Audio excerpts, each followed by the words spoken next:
আমার নাম সমরনাথ চক্রবর্তী। আমি কল্যাণীতে থাকি।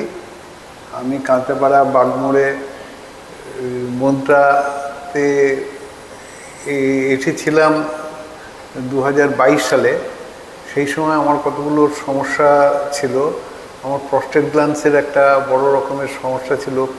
যখন বাথরুম করতাম তখন ইউরিন খুব সরু হয়ে পড়তো, এবং রাত্রিবেলায় যখন ঘুমোতাম প্রায় 4 বার 5 বার 6 বার আমার উঠতে হতো, উঠে বাথরুম করতে হতো, আবার গিয়ে ঘুমোতে হতো। ঘুমও ঠিক হতো না। আরও একটা ওর সঙ্গে সমস্যা ছিল, আমার বাঁ দিকের হাঁটুতে খুবই ব্যথা এবং যন্ত্রণা হতো। আমি হাঁটতে ঠিকমতো পারতাম না। এই নিয়ে আমি সিঁড়ি দিয়ে ওপরে উঠতেও পারতাম না। খুবই কষ্টের মধ্যে ছিলাম। এমনকি আমার নিজের প্রাইভেট কারাতে আমি ঠিকমতো চালাতেও পারতাম না এই বাঁ পায়ের জন্যে। আমি মন্ত্রায় আসার পর এখানে শুভব্রত ভট্টাচার্য ওনার সঙ্গে যোগাযোগ করে ওনার তত্ত্বাবধানে আমি প্রতিদিন যোগাসন ব্যায়াম এগুলো করতে থাকি। করতে করতে আজকে বর্তমানে এই মুহূর্তে আমার প্রস্টেট গ্ল্যান্ডসের যে সমস্যাটা ছিল এটা এখন খুব ফোর্সে বাথরুম হচ্ছে, ইউরিন পাস করছে। রাত্রিবেলায় আমার কোনো উঠতে হয় না।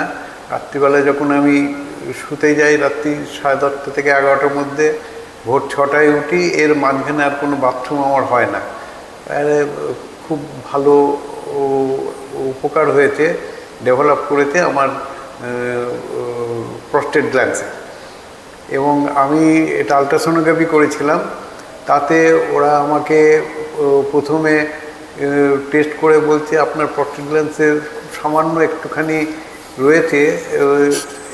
2022 সালের আগে যখন করেছি অনেকটা এনলার্জ করেছে এবং খুব ভালো ছিল না। তারপরে এখানকার থেকে এই ব্যায়াম করার পরে এখানে গিয়ে কিছুদিন আগে আরেকবার যখন করলাম তখন আমায় বলছে যে আপনার তো প্রস্টেট গ্ল্যান্ডস অনেকটা ছোটো হয়ে গেছে, খুব ভালো পজিশনে এসছে। তারপরে ইউরিন পাস করে এসে যখন আবার আলট্রাসোনোগ্রাফি করা হলো, বলছে আপনার ব্লাডারে কোনো ইউরিন নেই, খুব ভালো কন্ডিশনে রয়েছে। যখন ইউরিন পাস করছি পুরোটাই একেবারে বেরিয়ে যাচ্ছে। এটা একটা আমার কাছে খুব বড় ডেভেলপ হয়েছে।